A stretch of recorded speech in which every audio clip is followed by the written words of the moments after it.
نیکی کا قرآنی تصور ڈاکٹر اسرار احمد صاحب۔ نحمده ونصلي على رسوله الكريم اما بعد فقد قال الله تبارك وتعالى كما ورد في سورة البقرة اعوذ بالله من الشيطان الرجيم بسم الله الرحمن الرحيم ليس البر ان تولوا وجوهكم قبل المشرق والمغرب ولكن البر من آمن بالله واليوم الآخر والملائكة والكتاب والنبيين وآتى المال على حبه ذوي القربى واليتامى والمساكين وابن السبيل والصائلين وفي الرقاب وأقام الصلاة وآتى الزكاة والموفون بعهدهم إذا عاهدوا والصابرين في البأساء والضراء وحين البأس أولئك الذين صدقوا وأولئك هم المتقون صدق الله العظيم اللهم ربنا اجعلنا منهم اللهم ربنا اجعلنا منهم اللهم ربنا اجعلنا منهم رب اشرح لي صدري ويسر لي امري واحلل عقدة من لساني يفقهوا قولي اللهم ربنا الهمنا رشدنا واعذنا من شرور انفسنا اللهم ارنا الحق حقا وارزقنا اتباعه وارنا الباطل باطلا وارزقنا اجتنابه اللهم وفقنا لما تحب وترضى وتقبل منا فإنك خير المتقبلين آمین یا رب العالمین۔ سورۃ البقرہ کی آیت نمبر 177 قرآن حکیم کی طویل آیات میں سے ہے۔ سورۃ العصر قرآن حکیم کی مختصر ترین صورتوں میں سے ہے۔ اس حوالے سے میں آج آپ کے سامنے ایک بنیادی حقیقت رکھنا چاہتا ہوں جس کی طرف شاید کہ اس سے پہلے توجہ نہ ہوئی ہو۔ قرآن کا یونٹ ہے آیت۔ آیت چھوٹی بھی ہے بڑی بھی ہے۔ آیت والعصر بھی ہے جو مکمل جملہ نہیں ہے، آیت مکمل جملہ بھی ہے ان الانسان لفی خسر، آیت 10 جملوں پر مشتمل بھی ہے جیسے آیت الکرسی۔ یہ کس نے تعین کیا؟ یہ کسی نحوی نے، کسی ادیب نے، کسی منطقی نے یہ طے نہیں کیا ہے۔ یہ ساری چیزیں موقوف ہیں محمد الرسول اللہ صلی اللہ علیہ وسلم کے بتانے پر۔ اصطلاح میں کہتے ہیں یہ امور توقیفی ہیں، موقوف علیہ ہے حضور کے بتانے پر۔ آیت کے ترجمہ ہم کر بیٹھتے ہیں، کبھی ہم انگریزی لفظ یوز کرتے ہیں، انگریزی میں گفتگو کرتے ہوئے ورس، یہ صحیح نہیں ہے۔ ورس کا تعلق شاعری سے ہے۔ آیت جملہ بھی نہیں ہے، جیسا کہ میں نے عرض کیا حروف مقطعات پر بھی مشتمل ہے۔ حامیم آیت ہو گئی، اگرچہ اس کا مفہوم کسی کو معلوم نہیں۔ آیت کے معنی ہے نشانی۔ قرآن کی ہر آیت اللہ کے علم اور حکمت کی نشانی ہے۔ اس اعتبار سے ہمیں ترجموں میں بھی لفظ آیت کو ریٹین کرنا چاہیے۔ اس کا نہ کوئی ترجمہ اردو میں ممکن ہے نہ انگریزی۔ آیتوں سے مل کر سورتیں بنتی ہیں۔ آیتوں کی طرح سورتیں بھی چھوٹی بھی ہیں بڑی بھی ہیں۔ ایک انتہا پر وہ 3 سورتیں، سورۃ العصر، سورۃ الکوثر، سورۃ النصر، 3 آیات۔ دوسری انتہا پر سورۃ البقرہ 267 آیات. یہ بھی امور توقیفیہ میں ہے. اس کا کسی منطق کے اصول سے، کسی معانی اور بیان کے اصول سے، کسی نحو یا صرف کے اصول سے کوئی تعلق نہیں. جہاں تک آیات کی تعداد کا تعلق ہے، کل قرآن مجید کی آیات کتنی ہے اس میں اختلاف ہے. 6,500 کے لگ بھگ آیات ہیں، کم و بیش. اور اس فرق کا ایک سب سے بڑا سبب یہ ہے کہ اس میں اختلاف ہے کہ ہر سورت سے پہلے سوائے ایک سورت توبہ کے آیت بسم اللہ جو لکھی ہوئی ہے اسے کاؤنٹ کیا جائے یا نہ کیا جائے. اگر کاؤنٹ کریں گے تو 113 کا عدد بڑھ جائے گا، نہیں کریں گے تو 113 کم ہو جائے گا. لہذا آیات کی تعداد جو ہے وہ متفق علیہ نہیں ہے قرآن مجید کی. سورتوں کی تعداد متفق علیہ ہے 114. اب سورت کا ترجمہ بھی چیپٹر کرنا غلط ہے. سورت چیپٹر نہیں ہے. اس کے لیے بھی کوئی لفظ کسی دوسری زبان کا اس کی صحیح ترجمانی نہیں کر سکتا. ہمیں ریٹین کرنا پڑے گا سورہ. سورہ انگریزی میں ہم اس کو عام کریں، خود بخود یہ چیز جو ہے لوگوں کے اندر مقبول ہو جائے گی، معروف ہو جائے گی. سور عربی میں کہتے ہیں فصیل کو. سورت معانی کا ایک شہر ہے، معانی کا، ہدایت کا، علم کا، معرفت کا شہر، جس کے گردا گرد ایک فصیل ہے. پرانے زمانے کے شہر ایسے ہی ہوتے تھے. فصیل ہے، دروازے ہیں اس میں. پھر شہر کے اندر کہیں مارکیٹ پلیس ہے، کہیں کوئی عبادت گاہ ہے، کہیں کوئی اور شے ہے، رہائش گاہیں ہیں. تو ان صورتوں کا معاملہ بھی اسی طرح سے. اور ان کے ضمن میں یہ بات بہت نوٹ کرنے کی ہے کہ آیات اگر آپ علیحدہ علیحدہ سامنے رکھیں گے تو ان کا ایک مفہوم آپ کے سامنے آ جائے گا، لیکن ان کو جوڑ کر جو صورت کی شکل دی گئی ہے اس سے ایک اضافی مفہوم آپ کے سامنے آئے گا. ان کے باہمی ربط، ان کو جوڑ کر ایک ہار میں جو پرویا گیا ہے، اس سے ان کا معنوی حسن دوبالا ہوتا. لہذا ربط الآیت بالآیہ، ایک آیت کا دوسری آیت سے کیا ربط ہے، یہ بہت اہم ہے. اور یہ جو ایک شہر معین کر دیا گیا معانی کا، اس میں کیا اصول ہے، کیا اس کا مرکزی خیال ہے. عربی میں اس کو کہیں گے اس کا عمود کیا ہے. ہر سورت کا ایک عمود ہے. اس عمود کے گرد اس کی ساری آیات گھوم رہی ہیں. لہذا جب تک کسی سورت کا عمود سمجھ میں نہ آ جائے، یہ تھرڈ ڈائمنشن ہو رہی ہے. اب پہلے یہ کہ ہر آیت کا مفہوم معین ہو، دوسرے آیات کے باہمی ربط سے مفہوم معین ہو، تیسرے یہ کہ ایک سورت کے عمود کے اعتبار سے ایک مفہوم معین ہو کہ ان آیات کا کیا مفہوم. یہ تدبر قرآن کے چند اصول ہیں جو میں نے آپ کے سامنے رکھے.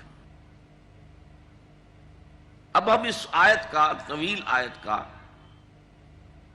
ایک رواں ترجمہ آپ نے سن بھی لیا ہے، مجھ سے بھی سماعت فرما لیجئے. لیس البر ان تولوا وجوہکم قبل المشرق والمغرب. نیکی یہی نہیں ہے کہ تم اپنے چہرے مشرق اور مغرب کی طرف کر لو. پہلے آپ نے سنا ہے نیکی یہ نہیں ہے، نہیں، اس سے مفہوم نہیں ادا ہوتا. کل نیکی یہی نہیں ہے، تمام نیکی یہی نہیں ہے. ولیکن البر، اور حقیقی نیکی اس کی ہے من آمن باللہ والیوم الآخر والملائکۃ والکتاب والنبیین، جو ایمان لایا اللہ پر اور یوم آخر پر اور فرشتوں پر. اور یہاں کتاب کا لفظ نہیں بلکہ کتابوں پر، الکتاب یہ حصر کے لیے، اس لیے کہ اس کے بعد آ رہا والنبیین، تمام انبیاء پر. تو تمام انبیاء پر ایمان ضروری ہے، تو جتنی کتابیں دی گئی ہیں انبیاء کو ان سب پر بھی ایمان ضروری ہے۔ اس کے بعد فرمایا وَآتَ الْمَالَ عَلَىٰ حُبِّهِ، اور اس نے دیا اپنا مال اس کی محبت کے علی الرغم، اس کے باوجود کہ وہ اسے بہت محبوب ہے پھر بھی وہ مال دے رہا ہے۔ کن کن کو؟ سب سے پہلے قرابت داروں کو، پھر یتیموں کو۔ اس ترتیب کے اندر بھی ایک بڑی حکمت مضمر ہے، اور مساکین کو، اور راہ چلنے والوں کو، اور مانگنے والوں کو، دستے سوال دراز کرنے والوں کو، اور گردنوں کے چھڑانے میں۔ وَأَقَامَ الصَّلَاةَ وَآتَى الزَّكَاةَ، اور قائم رکھی اس نے نماز، اور ادا کی اس نے زکوٰۃ، یا ادا کرتا رہا زکوٰۃ۔ وَالْمُوفُونَ بِعَهْدِهِمْ إِذَا عَاهَدُوا، اور وہ کہ جو پورا کرنے والے ہیں اپنے عہد کے جبکہ وہ باہم کوئی معاہدہ کر لیں۔ وَالصَّابِرِينَ، یہاں صابرون نہیں ہے، وَالصَّابِرُونَ فِي الْبَأْسَاءِ، یہ ہو سکتا تھا سمپل، صابرین یہ حالت نسبی میں کیوں آیا؟ اور خاص طور پر اخص بالذکر الصابرین، میں خاص طور پر ذکر کرنا چاہتا ہوں، یہ گویا کہ الفاظ اس میں صرف اس حالت ضمہ میں یا حالت فتح کے اندر ہونے کا نصب یا اس سے فرق واقع ہو گیا کہ یہاں کچھ الفاظ لازماً محذوف ہیں۔ یہ مفعول کی حالت میں کیوں آیا، فاعل کی حالت میں کیوں نہیں آیا؟ صابرین، اور میں خاص طور پر تذکرہ کرتا ہوں کن کا؟ صبر کرنے والوں کا۔ کن کن چیزوں میں صبر ہے؟ فقر و فاقہ، البأساء والضراء، اور دکھ میں، تکلیف میں، زخم کی ٹیسیں اٹھ رہی ہیں یا کسی اور نوع کی تکلیف محسوس ہو رہی ہے۔ وحین الباس، اور جنگ کے وقت۔ اس میں جو ترجمہ آپ نے سنا ہے حق و باطل کے درمیان جنگ، یہ درست اضافہ ہے، یعنی جنگ سے مراد عام جنگ نہیں ہے، یہ میں وضاحت سے بعد میں عرض کروں گا۔ اولئک الذین صدقوا، یہی ہیں وہ لوگ کہ جو سچے ہیں۔ واولئک ھم المتقون، اور یہی ہیں وہ لوگ کہ جو متقی ہیں، خدا ترس۔ اب اسی من میں پہلی بات جس کی طرف توجہ دلاؤں گا کہ آپ نے محسوس کیا ہوگا کہ میں نے عرض کیا تھا کہ ایک بند کلی کھلتی ہے تو اس کی پتیاں ظاہر ہوتی ہیں۔ پتیاں پہلے بھی تھیں، اس میں نظر نہیں آ رہی، پہلے وہ کلی تھی، اب کھل کر پھول بن گیا۔ بالکل یہی نسبت ہے سورۃ العصر میں اور اس آیت البر میں۔ یہ آیت ہے، اس کا یہ نام میں نے تجویز کیا، آیت البر۔ یہ لفظ آپ کو کہیں اور نہیں ملے گا۔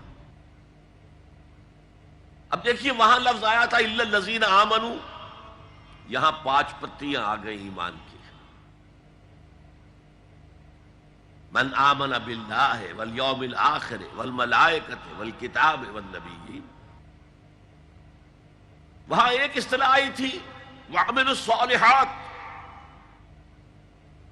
یہاں یوں سمجھیے کہ ایک تنے سے 3 شاخیں برآمد ہو گئی ہیں۔ ایک شاخ کا عنوان ہے ہمدردی، اور ہمدردی میں اپنا مال خرچ کر سکا، اگرچہ وہ مال طبعاً بہت محبوب ہے ہر انسان۔ اس اعمال صالحہ کا دوسری شاخ عبادات، نماز اور زکوٰۃ، اور تیسری شاخ معاملات۔ معاملات انسانی کا اکثر و بیشتر دار و مدار کانٹریکٹ پر ہوتا ہے، معاہدے پر ہوتا ہے۔ نکاح جو ہے یہ خود ایک سوشل کانٹریکٹ ہے۔ بڑے بڑے سارے کاروبار کانٹریکٹ پر ہوتے ہیں. ایک مزدور اور مزدور رکھنے والے کا ان کے درمیان بھی ایک معاہدہ ہے، چاہے وہ لکھا نہ گیا. ایمپلائر ایمپلائی کے تو باقاعدہ معاہدات لکھے جاتے ہیں. تو یہ پورا کور کر رہا ہے بین الانسانی معاملات میں کہ جو عہد وہ کر لیں اس عہد کو پورا کریں. اور پھر جیسے صبر کی بات آئی تھی سورۃ العصر میں، یہاں 3 مقامات خاص طور پر، اور اس کا خاص تعلق ہے ایک خاص عمل سے، وہ میں بعد میں عرض کروں گا. وَصَابِرِينَ فِي الْبَأْسَاءِ وَالضَّرَّاءِ وَحِينَ الْبَأْسِ. فقر و فاقہ، بھوک، تنگی، احتیاج اور تکلیف اور جنگ کے وقت، یہ سارے اوصاف اگر جمع ہوں تو قرآن کا تصور نیکی پورا ہوتا ہے. یہ انسانی سیرت کا ایک ہیولہ ہے جو ہمارے سامنے آ گیا ہے. پوری شخصیت نگاری اس کے اندر موجود ہے. یہ شخصیت جو ان عناصر کا مجموعہ ہے وہ ہے نیک. وہ اگر دعویٰ کرے نیکی کا تو درست، اولئک الذین صدقوا، یہ لوگ سچے ہیں. نیکی کا دعویٰ کرتے ہیں تو سچے ہیں. اور اضافی طور پر نافلۃ لک، یہی متقی ہیں. تمہارے ذہنوں میں کوئی اور تصورات ہوں گے تقویٰ کے، اور متقیوں کی کچھ اور تصویر ہوگی تمہارے ذہنوں میں. یہی متقی ہیں، یہ متقی ہیں اور یہی متقی ہے میں بڑا فرق ہو گیا. اسے عربی میں کہتے ہیں حصر. ایک جملہ آپ کہتے ہیں زید عالم ہے، اور ایک آپ کہتے ہیں زید ہی عالم ہے. زید عالم ہے تو دوسروں کے عالم ہونے کا انکار نہیں ہے، اس میں نفی نہیں ہے، اور بھی ہو سکتے. زید ہی عالم ہے، یہ حصر ہے کہ ان میں سے صرف زید عالم ہے. صرف یہ لوگ ہیں کہ جو سچے ہیں، اور صرف یہ لوگ ہیں کہ جو متقی ہیں. تو آپ نے ایک ربط دیکھا جو میں نے کل عرض کیا تھا سورہ ہود کی آیت کے حوالے سے، کتاب احکمت آیاتہ ثم فصلت من لدن حکیم خبیر. اس کتاب کا یہ وصف ہے کہ اس کی آیات پہلے بہت محکم کی گئی، پختہ. چند الفاظ کے اندر معانی کا، ہدایت کا، حکمت کا، معرفت کا سمندر جو ہے وہ بند کر لیا گیا. پھر انہی کی آہستہ آہستہ تفصیل ہوتی ہے. یہ پہلی تفصیل ہے سورۃ العصر کی. دوسری بات یہ کہ آپ کے علم میں یہ بات آ گئی کہ اس آیت میں خاص قسم کے تصور نیکی کی نفی کی گئی. لیس البر ان تولوا وجوہکم قبل المشرق والمغرب. اور اس کی نفی کے حوالے سے پھر نیکی کا جامع تصور پیش کیا گیا. واقعہ یہ ہے کہ اس پر ایک مکمل کتاب قرآنی اخلاقیات، اس پر ایک مکمل کتاب لکھی جا سکتی. اس کو سمجھنے کے لیے اس پس منظر کو ایک بات سے پہلے ذہن میں بٹھا لیجئے. انسانوں میں نیکی کے بڑے مختلف بلکہ متضاد تصورات جو ہیں وہ پائے جاتے ہیں. پہلی بات تو بڑی اہم یہ ہے کہ برے سے برا آدمی بھی نیکی کے کسی نہ کسی کام کو سر انجام دے کر اپنے ضمیر کو مطمئن کرتا ہے. میں ڈاکہ تو ڈالتا ہوں لیکن بیواؤں اور غریبوں کی مدد بھی تو کرتا ہوں اپنے علاقے کے. میں فلاں کام تو کرتا ہوں لیکن فلاں مزار پر جا کر میں نے چادر بھی تو چڑھائی ہے، وہاں دیگ بھی تو پیش کی ہے. اس کی وجہ کیا ہے؟ ابھی جس چیز کا ذکر ہو رہا تھا ضمیر، کانشنس، یہ انسان کی باطنی شخصیت کا ایک بہت اہم جز ہے. ضمیر کا لفظ اس معنی میں قرآن میں نہیں آیا، لیکن قرآنی اصطلاح ہے نفس لوامہ. وہ نفس جو اندر سے ملامت کرتا ہے، دیکھو تم نے جھوٹ بولا، تمہیں جھوٹ نہیں بولنا چاہیے تھا. کسی اور نے ملامت کی یا نہیں کی، تمہارے اندر کوئی شے ہے جو ملامت کر رہی ہے. دیکھو تم نے فلاں شخص کا دل توڑ دیا، یہ اچھا کام نہیں کیا۔ یہ ہے لوامہ جس کی قسم کھائی گئی، لا اقسم بیوم القیامت ولا اقسم بالنفس اللوامہ۔ یہ نفس لوامہ ہر انسان میں ہے، اور جیسے ہمارے اس ظاہری وجود کے تقاضے ہیں، بھوک لگتی ہے، پیاس لگتی ہے، اسے کپڑے کی ضرورت ہے موسمی اثرات سے بچاؤ کے لیے، یہ جو مانوی شخصیت ہماری اندر ہے یہ بھی کچھ ڈیمانڈ کرتی ہے، اور انسان اپنے آپ کو مطمئن کرتا، ریشنلائز کرتا ہے، ٹھیک ہے یہ تو خرابیاں ہیں، لیکن میں نے یہ کام بھی تو آخر کیے ہیں نا۔ یہ انسان کی ایک لازمی ضرورت ہے، اپنے ضمیر کو مطمئن کرنا۔ اب دیکھیے ہمارے ہاں کے مختلف طبقات میں مختلف تصورات ہیں نیکی کے جو رائج ہیں۔ ہمارے ہاں ایک مذہبی طبقہ ہے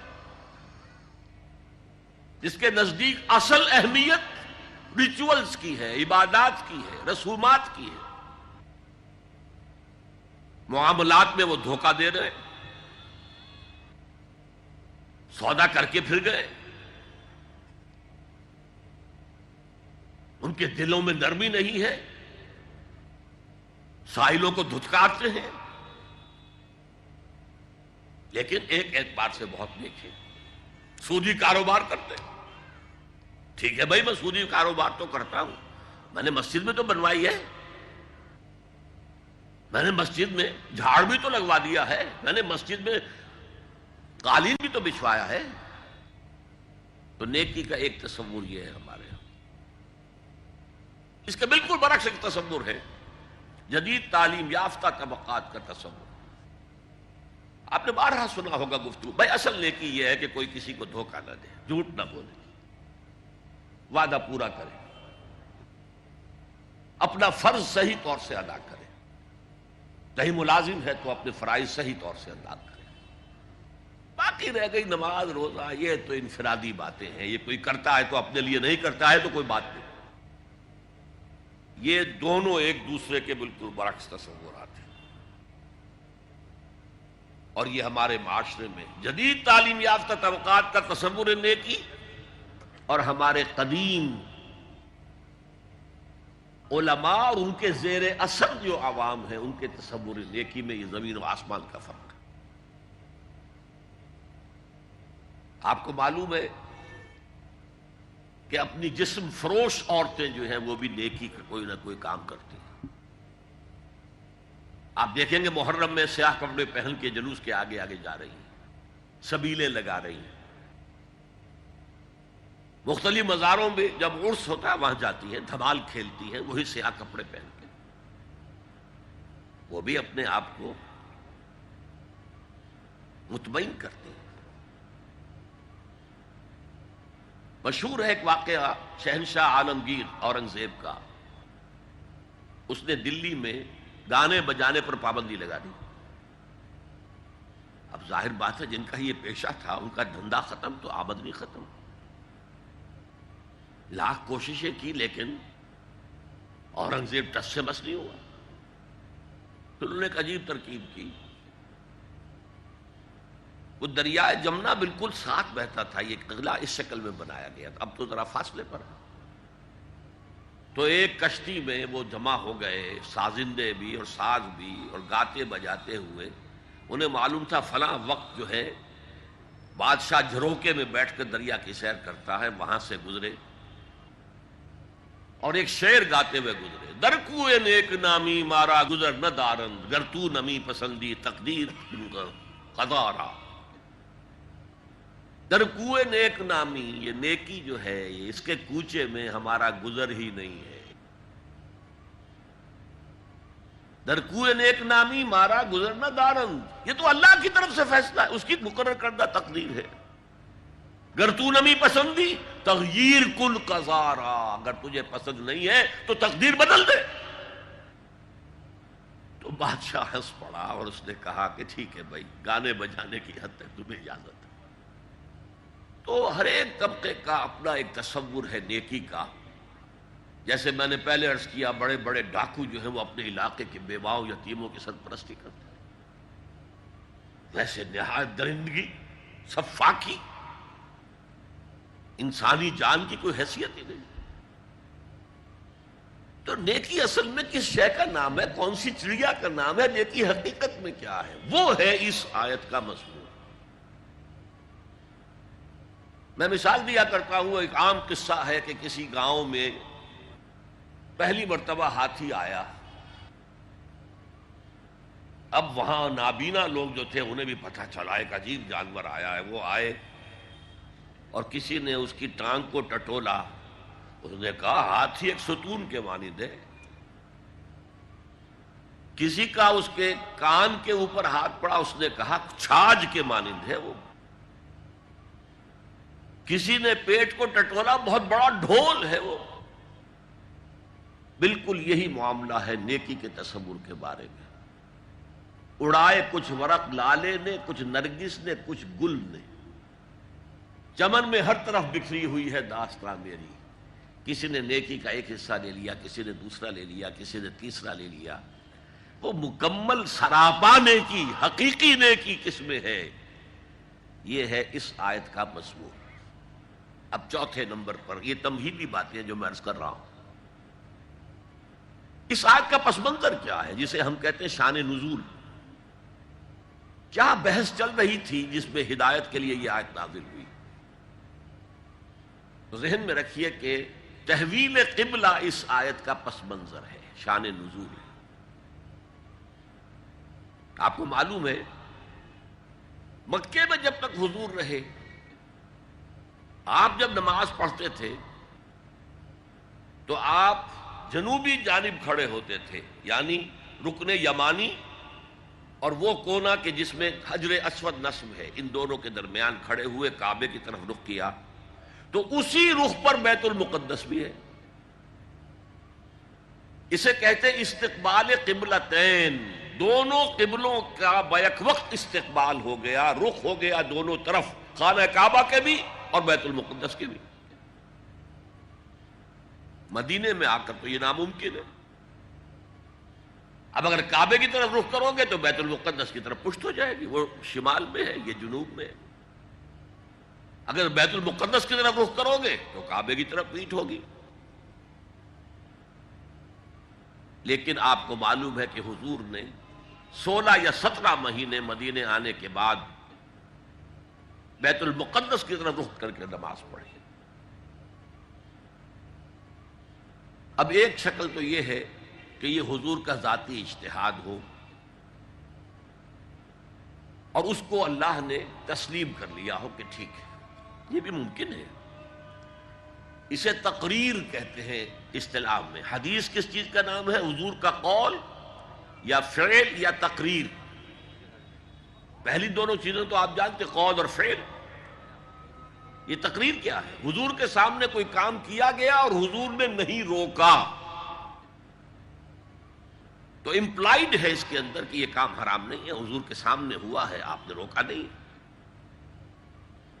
تو اگر یہ ذاتی اجتہاد تھا تو تقریر ہو گئی اس کی اللہ کی طرف سے۔ لیکن زیادہ غالب پہلو یہ ہے کہ یہ اللہ کے حکم سے حضور نے کیا،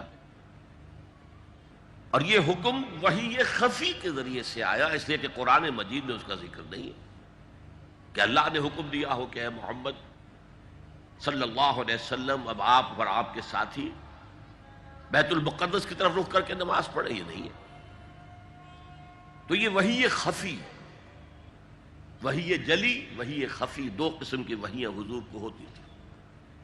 نبی کے لیے تو وحی خفی بھی وحی جلی کے حق اسی کے حکم میں ہے، لیکن عام آدمی کا کوئی ولی اللہ بڑے سے بڑا ہو، اس کی بھی اس کا کشف، اس کا الہام حجت نہیں ہے دین میں۔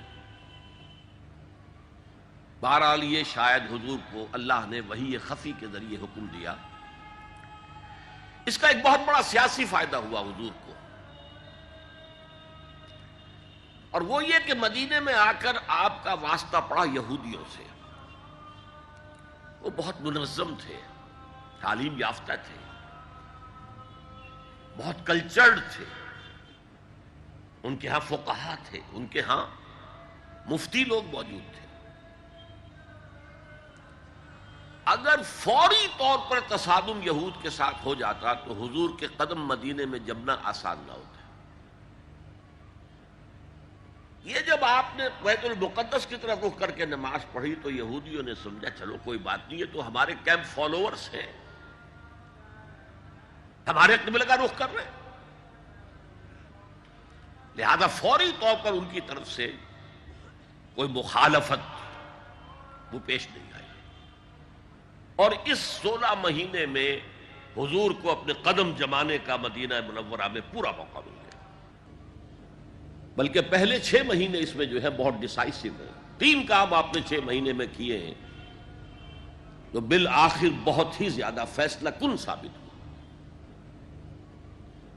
نمبر 1 یہ کہ آپ نے مسجد نبوی کی تعمیر کر لی، اب یہی مرکز ہے، یہی درسگاہ ہے، یہی خانقاہ ہے، یہی پارلیمنٹ ہے، یہی دارالمشاورت ہے، یہیں سے فوجیں تیار کی جا رہی ہیں، یہی وفود آ کر پیش ہو رہے ہیں، بہرحال ایک مرکز مہیا ہو گیا۔ نمبر 2 یہ کہ مہاجرین میں اور انصار میں مواخات، ایک مہاجر ایک Ansari, they were declared brothers، یہ تھی انٹیگریشن آف دی سوسائٹی۔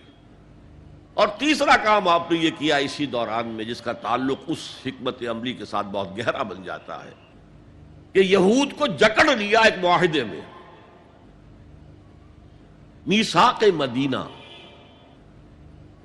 کہ اگر مدینے پر کوئی باہر سے حملہ آور آیا تو ہم سب مل کر واحد امت کی حیثیت سے مدینے کا دفاع کریں گے۔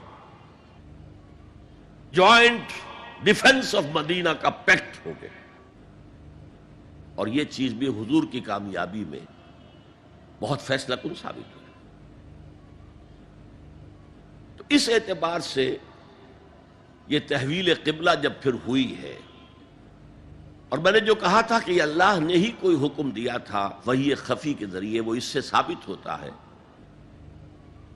کہ نہ صرف بہت سے مہاجرین پر یہ بات شاخ گزر رہی تھی، خود حضور پر بھی شاخ گزر رہی تھی کہ میں پیٹھ کیے ہوئے ہوں کعبے کی طرف۔ چنانچہ قرآن مجید میں یہ آیا ہے قد نرا تقلب وجهك في السماء، اے نبی ہم آپ کے چہرے کا، نگاہوں کا آسمان کی طرف اٹھنا بار بار دیکھتے رہے، آپ منتظر تھے کہ وقت آئے، حکم آئے، وحی آئے اور میں رخ بدل دوں۔ وما جعلنا القبلة التي كنت عليها الا لنعلم من يتبع الرسول ممن ينقلب على عقبيه، یہ اللہ نے اپنی طرف منسوب کر دیا، اور ہم نے وہ قبلہ جس پر تم اب تک رہے ہو 16 مہینے 17 مہینے یہ مقرر کیا تھا تاکہ دیکھ لیں کہ کون ہے رسول کا اتباع کرنے والے اور کون ہے جو اپنے الٹے پاؤں پھر جانے والے۔ کیا مطلب ہے اس کا؟ مہاجرین مکے سے آئے تھے، ان کے دلوں میں عظمت جو ہے کعبے کی وہ پلی ہوئی تھی اندر ٹھوک ٹھوک کر۔ اب دیکھا اللہ نے حکم نہیں دیا وحی جلی کے ذریعے سے، یہ رسول کا حکم تھا، گویا کہ یہ ایک امتحان ہو گیا کہ کہیں تمہاری حمیت جاہلی،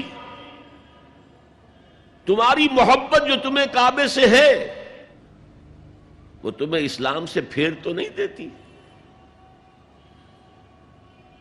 آیا تم رسول کے حکم کو مقدم رکھتے ہو اور اپنی کسی سابقہ حمیت، جسے حمیت جاہلی ہم کہہ دیں گے، اس کو مقدم رکھتے ہو؟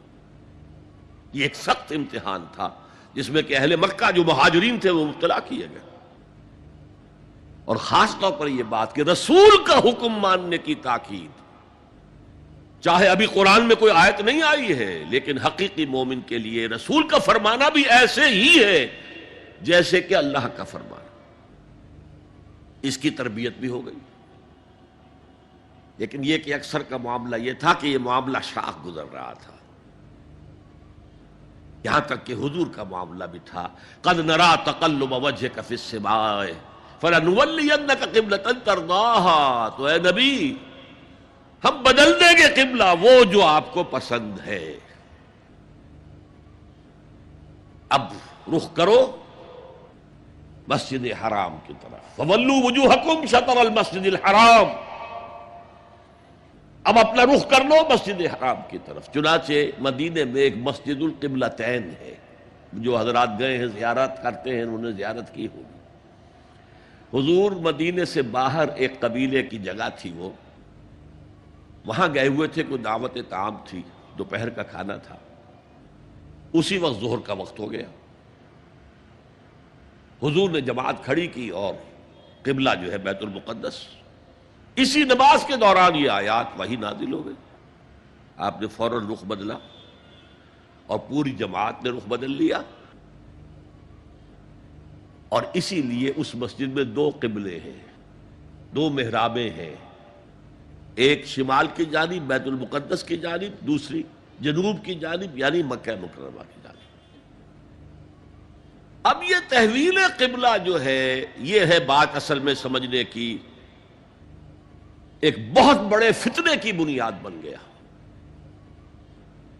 فتنہ آزمائش کو کہتے ہیں اور فتنہ فساد کو بھی کہتے ہیں. فساد یہودیوں کی طرف سے شروع ہوا. یہ کیسا نبی ہے جس کا قبلہ ہی معین نہیں؟ ابھی یہ شمال کی طرف رخ کر کے نماز پڑھ رہا تھا اور اب اس نے جو ہے جنوب کی طرف رخ کر لیا. کیسا رسول ہے یہ؟ کیسا نبی ہے؟ حضور کے خلاف لوگوں کو بھڑکانے کا انہیں اب ایک موقع ہاتھ آ گیا. اور آپ کے علم میں ہے کہ اوس اور خزرج کے جو عوام ہیں وہ یہود کے بہت زیر اثر تھے، بہت زیر اثر تھے. وہی بات کہ وہ سمجھتے تھے ہمارے پاس نہ کوئی شریعت ہے، نہ کتاب ہے، نہ کوئی قانون ہے، نہ ہمارے ہاں کوئی مفتی ہے، نہ قاضی ہے. ان کے ہاں تو کتاب ہے، شریعت ہے، مفتی ہے، قاضی ہے. ان کا تو بہرحال کلچرڈ لوگ ہیں. تو ایک روب تھا ان کا. لہذا یہ ایک ان کو موقع مل گیا کہ اس پر لوگوں کے جذبات کو بھڑکائیں اور حضور سے برگشتہ کر دیں. دوسری طرف سادہ لو مسلمانوں کے اندر بھی ایک فتنہ بطور آزمائش آ گیا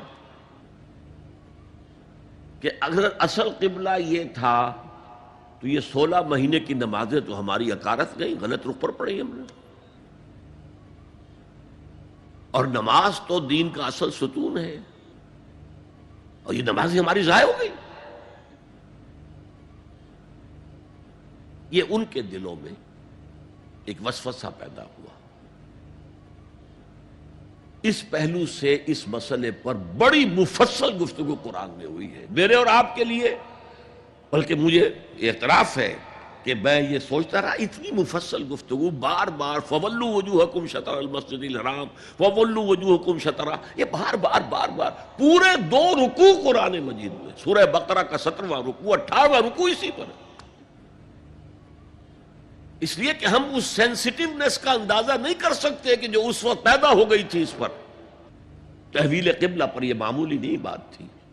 یہود نے سمجھ لیا تھا کہ اب معلوم ہوا یہ ایک نئی امت کا آغاز ہے، اس کا مرکز اب نیا بن گیا ہے. اب تک وہ سوچ رہے تھے کہ ہمارے ہی. چنانچہ ایک اور واقعہ ہوا تھا کہ یہ عاشورہ کا روزہ رکھتے تھے یہودی. حضور نے پوچھا کیوں رکھتے ہو 10ویں محرم کا روزہ؟ انہوں نے کہا کہ اصل میں ہمیں جو نجات ملی تھی فرعون سے، اور فرعون کو جو غرق کیا گیا تھا لاؤ لشکر سمیت، وہ 10 محرم کو ہوا تھا. ہم شکرانے کے طور پر روزہ رکھتے. حضور نے فرمایا کہ موسیٰ کے تو ہم تم سے زیادہ مستحق ہیں، لہذا مسلمانوں کو حکم دیا کہ تم بھی 10ویں محرم کا روزہ رکھا کرو. اب یہ چیزیں ایسی تھیں کہ جس سے وہ پیسیفائیڈ تھے ایک طرح سے کہ نہیں یہ کوئی نئی چیز نہیں ہے، یہ ہمارے کیمپ فالوورز. بلکہ حضور نے فرمایا تم 2 روز کا روزہ رکھو، 9ویں محرم کا بھی 10ویں کا بھی. بہرحال اس پر جو ایک تشویش ہوئی ہے، اس تشویش کو دور کرنے کے لیے 2 رکوع 17واں 18واں رکوع 2 رکوع پورے کے پورے اسی بحث پر مشتمل ہیں. اور اس کے علاوہ اب میں مثال دوں کہ میرا ایک ہاتھ یوں ہے، ایک ہاتھ یوں ہے، بیچ میں میرا جسم ہے. تو اس بحث کا جسم جو ہے وہ 2 رکوع ہیں، رکوع 17واں 18واں. لیکن ادھر دور پہلے ایک آیت آ گئی تھی جس نے زمین ہموار کی. للہ المشرق والمغرب فینما تولوا فثم وجہ اللہ. 2 رکوع پہلے مشرق و مغرب سب اللہ کے ہیں، جدھر بھی رخ کرو اللہ کا رخ ہے. قبلے کا مطلب یہ تو نہیں ہے کہ اللہ اس سمت میں محدود ہے، معاذ اللہ. اللہ کا رخ، اللہ تو مشرق میں ہے، مغرب میں ہے، شمال میں ہے، جنوب میں ہے، فوق میں ہے، تحت میں ہے، ہر جگہ ہے. للہ المشرق والمغرب فینما تولوا فثم وجہ اللہ. مشرق و مغرب سب اللہ کے ہیں، جدھر بھی تم رخ کرو گے وہ اللہ کا رخ ہے. یہ ایک تمہید ہو گئی تھی. اس کے بعد ویسے وہاں جا کر عجیب سا محسوس ہوتا ہے کہ یہاں تو کوئی سیاق و سباق تو تھا نہیں. یہ آیت کس حوالے سے آئی ہے؟ اصل میں اس بحث کے لیے تمہید وہاں سے شروع کر کے بات چھوڑ دی گئی، اور پھر 2 رکوع آگے جو ہے وہ یہ آیت آ گئی کہ اگر ابھی کوئی ریزیڈول ایفیکٹ باقی ہے تو اب ان سے کہا جا رہا ہے سخن شناس نئی دل برا خطائی جاست. لوگو تم بات نہیں سمجھتے، سخن شناس نہیں ہو اے میرے محبوب. دل برا، سخن شناس نئی دل برا خطائی جا. خطا یہاں ہے، تم جسے اصل نیکی سمجھ بیٹھے ہو، ریچول، ظاہری شکل، وہ اصل نیکی نہیں ہے، وہ کل نیکی نہیں ہے. نیکی تو اصل میں ایک روح ہے جو پورے وجود میں سرایت کرتی ہے، ایک بالکل مختلف انسان وجود میں لاتی ہے، ایک پورا مختلف کردار وجود میں لاتی ہے. نیکی تو حقیقت میں وہ ہے. جیسے کہ ہمیں معلوم ہے نماز کا ایک ظاہر ہے، فقہ اس سے بحث کرے گی، لیکن اصل نماز آپ کو اللہ کی حضوری کا شرف حاصل ہوا، کچھ حضور قلب میسر آیا، کوئی خشوع و خضوع ہوا، کوئی اللہ کے ساتھ مخاطبت اور مکالمے کی صورت پیدا ہوئی. کیا تم نے جب سجدہ کیا تو محسوس کیا کہ تم نے اپنے رب کے قدموں پر اپنا سر رکھ دیا ہے؟ اگر یہ نہیں ہے تو ٹھیک ہے، فقہی نماز ادا ہو گئی، اصل نماز تو ادا نہیں ہوئی. نماز کی روح تو تم نے نہیں پائی. تو ہر شے کا ایک ظاہر ہے اور ایک اس کی روح ہے، باطنی روح. ہم اپنی مجبوری سے ظاہری ہی بات کو دیکھ سکتے ہیں، روح تو ہماری نگاہوں کے سامنے ہے نہیں، جس کا نتیجہ یہ نکلتا ہے کہ صرف ظاہر ہی ظاہر رہ جاتا ہے، روح کی طرف توجہ ہی نہیں ہوتی. اور یہی سب سے بڑا الزام، سب سے بڑی تنقید حضرت مسیح کی تھی یہودیوں پر. تم مچھر چھانتے ہو اور سموچے اونٹ نکل جاتے ہو. ظاہری معاملات میں، فقہی معاملات میں بحثیں ہو رہی ہیں، مفصل بحثیں ہو رہی ہیں، اور کفر کے فتوے لگ رہے ہیں. تم نے اگر یہ کر دیا تو یہ ہو گیا، اور سموچے اونٹ نکل رہے ہو. حرام کاموں میں تم ملوث ہو، سود تم لے رہے ہو. یہ ہے کہ تمہارا معاملہ سارا کا سارا دین کی ظاہر سے رہ گیا. اور یہ جو فرمایا کہ تمہاری مثال ان قبروں کی سی ہے جن کے اوپر تو سفیدی کر رکھی ہے لیکن اندر گلی سڑی ہڈیوں کے سوا کچھ نہیں. روح دین سے تم ناآشنا ہو چکے ہو، محبت خداوندی تم میں نہیں ہے، لیکن ظاہر پرستی ہے، مظاہر پرستی ہے، ریچولزم ہے. تمہارا دین یہ بن کر رہ گیا. آج ہمارے ہاں بھی صورتحال مختلف نہیں ہے. میں عرض کر چکا ہوں، سب سے بڑا طبقہ ہمارے ہاں ظاہر بات ہے کہ جو ہمارے علماء کے زیر اثر ہے، اور وہ فقہاء ہیں. اور فقیہ کا کام ہی ہے کہ وہ ظاہر سے بحث کرے، باطن سے تو بحث نہیں کر سکتا. لہذا ریچولز ہی ریچولز رہ گئے ہیں، حقیقی روح ہر شے کی ختم ہو چکی. رہ گئی رسم اذاں روح بلالی نہ رہی، اور فلسفہ رہ گیا تلقین غزالی نہ رہی. نماز و روزہ و قربانی و حج یہ سب باقی ہے، تو باقی نہیں. اب آئیے اس پر غور کیجئے. جو میں نے عرض کیا تھا لیس البر، اب زبر اور پیش میں زمین و آسمان کا فرق ہو جاتا ہے. لیس البر ہوتا جیسا کہ ہے سورہ بقرہ میں آگے جا کر، لیس البر ان تاتوا البیوت من ظہورہا، ان کے ہاں یہ قاعدہ تھا یا ایک رواج ہو گیا تھا کہ اگر احرام باندھ کر گھر سے نکل آئے اور اب کسی ضرورت سے گھر جانا پڑا، دروازے سے نہیں داخل ہوں گے، ایک دفعہ احرام باندھ کے نکل آئے، اب کیسے جائیں واپس؟ تو گھر کے پچھواڑے سے دیوار پھلانگ کے جاتے تھے. تو وہاں کہا یہ کوئی نیکی نہیں ہے.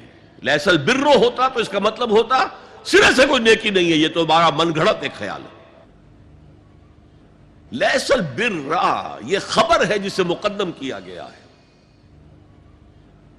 اور اس کا مفہوم اب ہو گیا حصر کا. کل نیکی یہ نہیں ہے، یعنی نیکی کا ظاہر بھی ضروری ہے. یہ نہ سمجھو کہ نماز کا ظاہر کوئی معنی نہیں رکھتا. طہارت حاصل ہوئی ہے یا نہیں ہوئی ہے، وضو صحیح ہوا ہے یا نہیں ہوا ہے، جو پانی استعمال کیا تھا وہ بھی پاک تھا کہ نہیں تھا، یہ ساری چیزیں ضروری ہیں. دین کا ظاہر بھی ضروری ہے.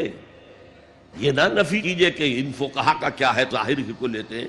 ہمارے ہاں بعض جو ہے انتہا پسند جو ہے، جو ملنگ ٹائپ صوفی ہوتے ہیں، ایک تو حقیقی کوئی صوفی ہوں، ایک ملنگ تھا، وہ ان تمام چیزوں کو چھوڑ بیٹھتے.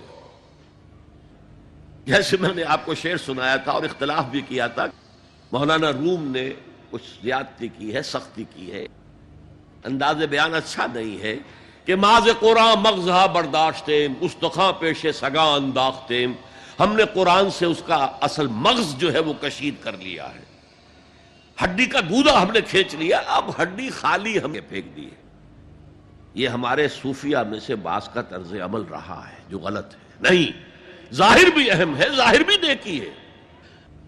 صلو کما رأیتمونی اصلی، نماز پڑھو اسی طرح جیسے مجھے دیکھتے ہو کہ میں نماز پڑھتا ہوں. ظاہر بھی کنفرم کرنا چاہیے اس کے ساتھ، لیکن اصل شے نماز میں توجہ ہے، انابت ہے، خشوع ہے، خضوع ہے، حضور قلب ہے.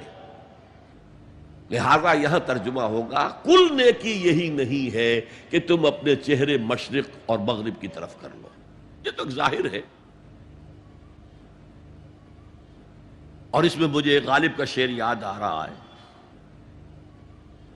قبلے کو اہل نظر قبلہ نما کہتے ہیں، ہے پرے سرحد ادراک سے اپنا مسجود. جسے ہم سجدہ کر رہے ہیں وہ تو ہمارے ادراک اور شعور اور وہم اور خیال اور تصور اور تخیل سے وراء الورا وراء الورا وراء الورا ہے. پرے سرحد ادراک سے اپنا مسجود. قبلے کو اہل نظر قبلہ نما کہتے ہیں، یہ کعبہ تو قبلہ نما ہے. بہرحال اب اس کی نفی کرتے ہوئے، جزوی نفی، کلی نفی نہیں ہے.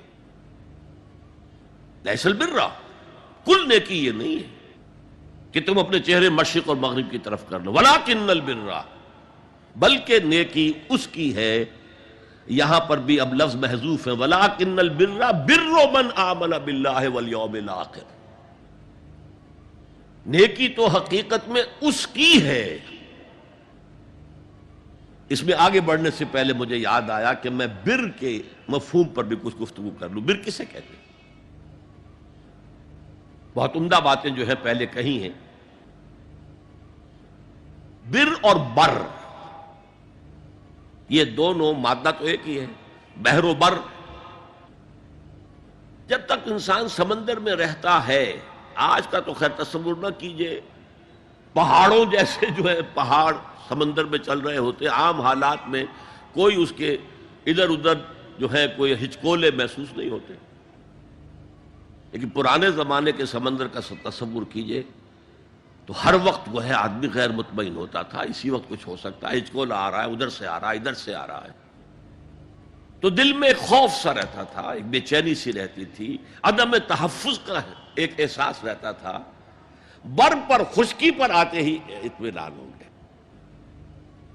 تو یہ اصل میں انسان کے باطنی اطمینان کے لیے، جو ابھی آپ نے فرمایا کہ نیکی وہ ہے کہ جس کو کر کے تمہیں خوشی حاصل ہو.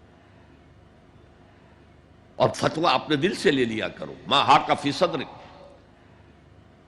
جو کچھ تمہارے سینے کے اندر جو کچھ جس سے خدبد ہو جائے، جس سے بے چینی ہو جائے، وہ اسم ہے، وہ گناہ ہے. الاسم ما حاک فی صدرک. وَكَرِهْتَ أَن يُطَّلَعَ عَلَيْهِ، اور گناہ وہ ہے کہ جس کے بارے میں تمہیں یہ پسند نہ ہو کہ لوگوں کو اس کی اطلاع ہو، وہ گناہ ہے۔ اس میں بھی مجھے جیسے انگریزی کی ایک نظم کا سٹینزا جو ہے یاد آیا تھا، art is long and time is fleeting, دوڑا جا رہا ہے یہ وقت، and our hearts though stout and brave still like muffled drums are beating funeral marches to the grave۔ اپنے دل کی ہر بیٹ کے ساتھ ہم اپنی قبر سے قریب سے قریب تر ہوتے جا رہے ہیں۔ اسی طرح کی ایک نظم ہے، بڑی پیاری نظم ہے، Charities that soothe and heal and bless are scattered over the feet of men like flowers۔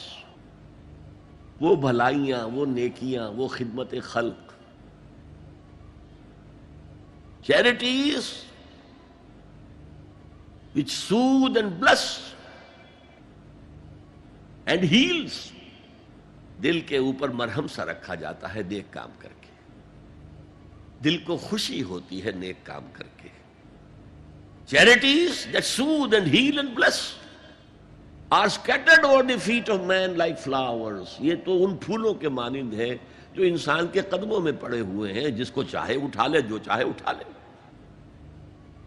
No mystery is here, no special boon for the high and not for the low۔ The smoke ascends as high from the hearth of a humble cottage as from that of a haughty palace۔ دھواں اٹھتا ہے تو ایک کٹیا میں جو چورا جل رہا ہے اس سے بھی اٹھے گا تو جائے گا اوپر، اور محل کا کوئی بہت بڑا کچن ہے تو اس سے بھی اٹھے گا تو اوپر جائے گا۔ لہذا یہ غریب اور امیر کا فرق نہیں ہے، ہر شخص اس نیکی میں سے حصہ لے سکتا ہے۔ تمہارے پاس ایک روٹی تھی، تم نے آدھی دے دی کسی مانگنے والے کو، تمہارا حصہ ہو گیا، بہت بڑا حصہ ہو گیا۔ اور کسی بڑے امیر آدمی نے 150 جو ہے مسکین کو کھانا کھلا دیا، وہ اس کے قریب بھی نہیں آ سکے گا اجر و ثواب کے اعتبار سے اس شخص کے کہ جس کے پاس ایک ہی روٹی تھی اور اس نے آدھی دے دی۔ تو بر جو ہے حقیقت میں لیس البر ان تولوا وجوہکم قبل المشرق والمغرب ولکن البر من آمن باللہ والیوم الآخر والملائکۃ والکتاب والنبیین۔ میں بھی ایک زمانے میں اس پر کچھ متردد سا ہوتا تھا، کچھ سوچتا تھا، یہ نیکی کا تعلق تو ہم عمل سے سمجھتے ہیں، یہاں ایمان کی بحث کی کیا ضرورت ہے؟ ایمان تو ایک باطنی حقیقت ہے، نیکی جو ہے وہ ایک ظاہری خارجی حقیقت ہے۔ لیکن پھر سمجھ میں آیا کہ اصل نیکی وہ نیت ہے جس کے ساتھ وہ کام کیا جا رہا ہے۔ اگر خیرات بانٹی جا رہی ہے، جھگیوں میں جا کر میلے کچیلے بچوں کو گود میں لے کر اپنی سفید اشکروں کو بھی خراب کیا جا رہا ہے، اور معلوم ہے کہ یہ اس لیے کر رہا ہے کہ آئندہ الیکشن میں کھڑا ہونا ہے، تو کوئی ہے جو کہے گا کہ یہ نیکی ہو رہی ہے؟ کام تو بظاہر بڑی نیکی کا کام ہے۔ نیکی کے لیے شرط اول اللہ پر ایمان ہے، اس کی موٹیویشن لو آف گاڈ، اس کے سوا اگر کوئی اور موٹیو ہے، اگر دنیا میں شہرت چاہیے، اگر اس نیکی کے ذریعے سے بھی مال کمانے کا معاملہ ہے، دھندا ہے، نیکی کے پردے میں دھندا ہو رہا ہے، وہ نیکی نہیں ہے، چاہے ظاہری اعتبار سے وہ بہت بڑی نیکی ہو۔ تو سب سے پہلا مسئلہ نیت کا ہے، نیت کا ہے، نیت کا ہے۔ کس ارادے کے تحت یہ نیکی کی جا رہی ہے، کیا مقصود ہے، کیا مطلوب ہے؟ چنانچہ نوٹ کیجئے، اکثر محدثین نے اپنے جو مجموعے مرتب کیے احادیث کے، ان میں پہلی آیت کون سی، پہلی حدیث کون سی لاتے ہیں؟ حضرت عمر رضی اللہ تعالیٰ عنہ سے روایت ہے، انما الاعمال بالنیات، نیکیوں کا، نیک اعمال کا دار و مدار نیتوں پر ہے۔ وَإِنَّمَا لِكُلِّ امْرِئٍ مَّا نَوَىٰ، ہر شخص کو وہی کچھ ملے گا جس کی اس نے نیت کی ہوگی. فَمَنْ كَانَتْ هِجْرَتُهُ إِلَى اللَّهِ وَرَسُولِهِ فَهِجْرَتُهُ إِلَى اللَّهِ وَرَسُولِهِ. جو کوئی ہجرت کر رہا ہے، مکے میں گھر بار چھوڑ کر جا رہا ہے، اپنے وطن کو ترک کر کے جا رہا ہے مدینے کی طرف، صرف اللہ اور رسول کے لیے، اس کی ہجرت اللہ اور اس کے رسول کے لیے. وَمَنْ كَانَتْ هِجْرَتُهُ لِلدُّنْيَا يُصِيبُهَا، اور اگر اس شخص کی ہجرت دنیا کے لیے ہے کہ اس کو حاصل کر لے. مثلا میں دیتا ہوں مثال، ایک مسلمان تھا، اس کا کوئی کاروبار تھا، اس کے خریدار مسلمان ہی تھے، وہ جا رہے، اب کیا کرے گا؟ مشرکوں نے سو تو اس کا سامان نہیں لینا، اب وہ بھی چلے جا رہے ہیں. یہ اللہ کو معلوم ہے کہ اس کے ہجرت کا اصل سبب کیا ہے، ہم نہیں طے کر سکتے. لیکن اللہ کے ہاں جو کھاتا کھلا ہوا ہے، اس کی یہ ہجرت جو ہے اللہ اور اس کے رسول کے لیے شمار نہیں ہوگی. وَمَنْ كَانَتْ هِجْرَتُهُ لِدُنْيَا يُصِيبُهَا أَوْ امْرَأَةٍ يَنكِحُهَا، یا کسی عورت کے لیے ہو کہ اس سے نکاح کرے. کسی خاتون سے وہ شادی کا خواہش مند تھا، وہ خاتون ہجرت کر کے مدینے چلی گئیں، اب یہ بھی باندھے کچے دھاگے سے بندھے ہوئے چلے جا رہے ہیں، تو یہ تو در حقیقت اس عورت کے کھاتے میں ہجرت جائے گی، اللہ اور اس کے رسول کی ہجرت میں نہیں. تو اصل شے یہ ہے، نیکی کا وہ کام جس کا ظاہر بھی نیکی کا ہو اور باطن بھی ہو، کہ موٹیویشن صرف اللہ کی رضا ہو، اللہ کی محبت اور اللہ کی رضا کا حصول. یہ ہے پازیٹو موٹیو. ایک نیگیٹو سائیڈ بھی ہے. سب لوگ ذہنی اعتبار سے اتنے بلند نہیں ہوتے کہ اللہ کی محبت وہی اصل محرک بن جائے. یہی وجہ ہے کہ حضور نے اس کو صلی اللہ علیہ وسلم کمال ایمان سے تعبیر کیا ہے. من احب للہ وابغض للہ وعطا للہ ومنع للہ فقد استکمل الایمان. جس نے کسی سے محبت کی تو اللہ کے لیے کی، کسی سے نفرت اور بغض رکھا تو اللہ کے لیے رکھا، کہ اللہ کو اس سے نفرت کرنا پسند ہے، اور کسی کو کچھ دیا تو اللہ کو خوش کرنے کے لیے دیا، اور کسی سے کچھ چیز روکی تو صرف اس لیے کہ اللہ کو اس کا روکنا پسند ہے. تو اس شخص نے اپنے ایمان کی تکمیل کر لی. اگر اس کا موٹیو خالص ہو گیا ہے اللہ کی محبت اور اللہ کی رضا کا حصول، تو اصل میں نیکی ہے. ورنہ چاہے بظاہر کتنی ہی بڑی نیکی نظر آئے، وہ نیکی نہیں.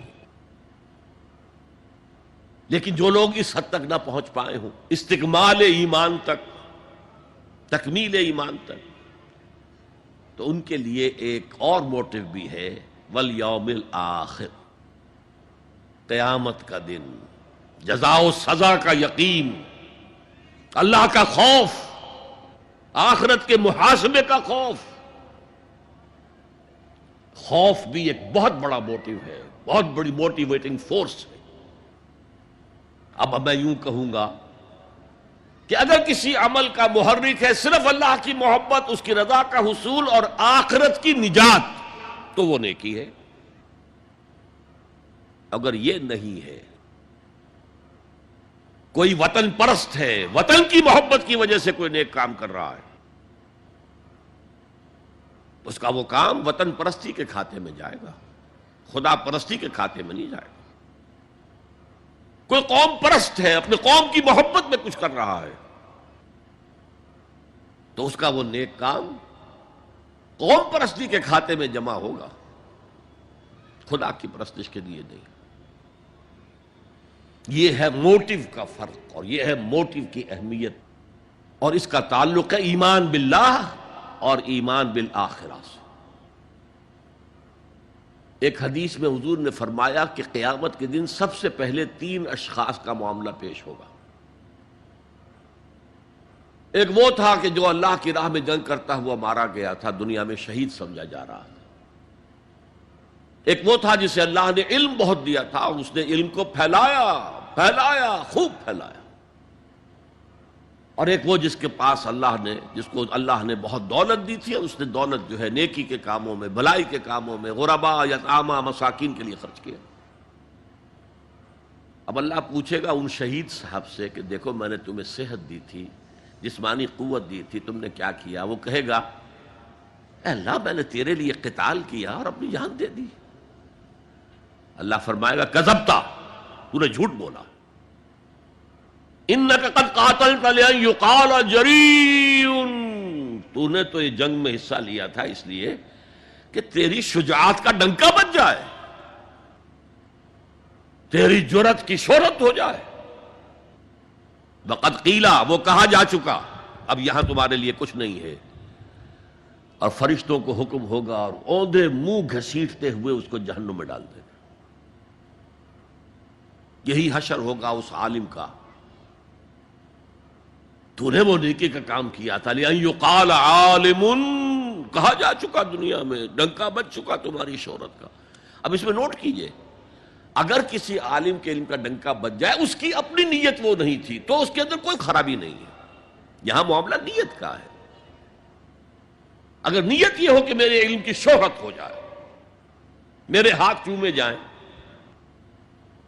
مجھے نذرانے پیش کیے جائیں، تو پھر وہی حشر اس کا ہوگا کہ اوندھے منہ گھسیٹ کر جہنم میں ڈال دیا جائے۔ یہی حشر اس سخی کا ہوگا جس نے سخاوت کی تھی اور جس کی سخاوت کے ڈنکے بج گئے تھے، اس کا بھی یہی حشر ہوگا۔ تو انما الاعمال بالنیات، اور یہاں نیکی کی بحث میں سب سے پہلے ولکن البر بر من آمن باللہ والیوم الآخر۔ اب جو والملائکۃ والکتاب والنبیین، ان تینوں کو جمع کر لیجئے، اس سے مراد ہے نبوت اور رسالت۔ ملائکہ وحی کا ذریعہ ہیں جو انبیاء تک لے کر آتے رہے، اس وحی کا جو ریکارڈ مرتب ہوا وہ کتابیں ہیں، اور جن پر وہ وحی آئی وہ نبی ہیں۔ ان تینوں کو جمع کر لیجئے، رسالت، ایمان باللہ، ایمان بالآخرہ اور ایمان بالرسالت۔ اب اس کا تعلق کیا ہے نیکی کے ساتھ؟ یہ ذرا گہری بات ہے۔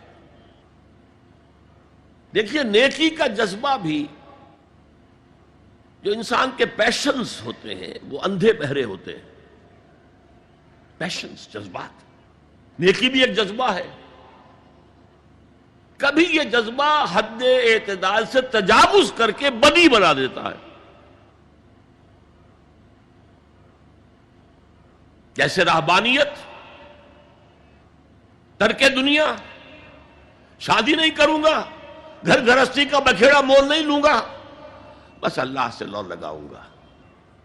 ظاہر بات ہے جس نے بھی فیصلہ کیا نیکی کے جذبے کے تحت کیا نا، لیکن اس کا جو نتیجہ نکلا اکثر و بیشتر پھر حرام کاری ہوئی۔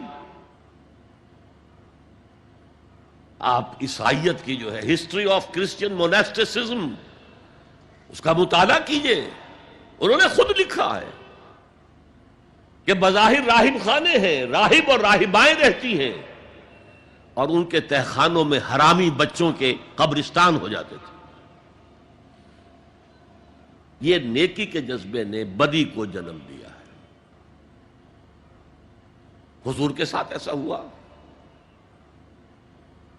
3 اشخاص آئے، انہوں نے حضور کی ازواج مطہرات سے معلوم کیا آپ رات کو کتنا وقت نماز میں لگاتے ہیں، آپ مہینے میں کتنے نفلی روزے رکھتے ہیں۔ اب جو کچھ انہیں بتایا گیا، حضور کی زندگی کھلی کتاب تھی،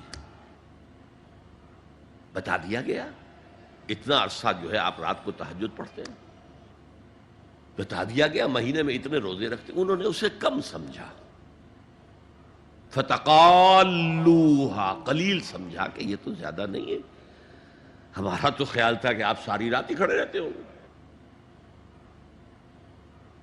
لیکن اپنے دل کو مطمئن کرنے کے لیے کہ حضور کی کہیں توہین بھی نہ ہو جائے، کہا جی انہیں تو ضرورت نہیں ہے، وہ تو معصوم ہی ہے، ان کی خطائیں اول تو ہوتی نہیں، اگر کوئی ہے بھی تو اللہ نے کہہ دیا قد غفر اللہ لک، ذنبک ما تقدم منہا وما تاخر، اللہ نے تو معاف کر دیا اگلے پچھلے سارے گناہ، میرے لیے یہ کافی نہیں ہے۔ ایک نے کہا میں پوری رات عبادت کروں گا، اپنی کمر بستر سے نہیں لگاؤں گا۔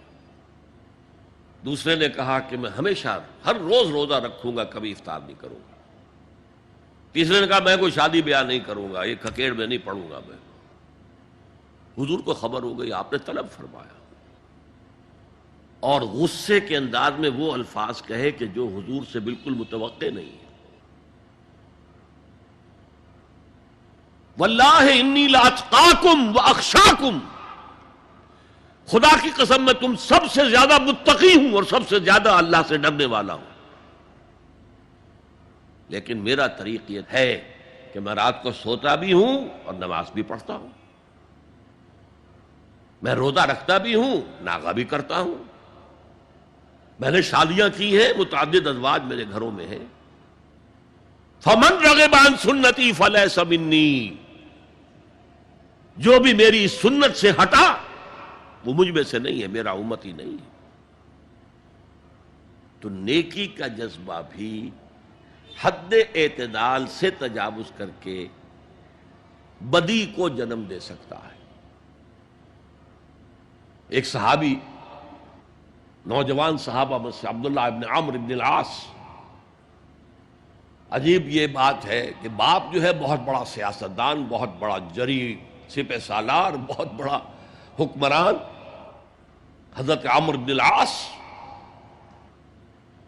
بیٹا نہایت زاہد و عابد، مرتاس، زاہد مرتاس، ساری رات کھڑے ہیں، بستر سے کمر ہی نہیں لگائی، ہر روز روزے سے ہیں۔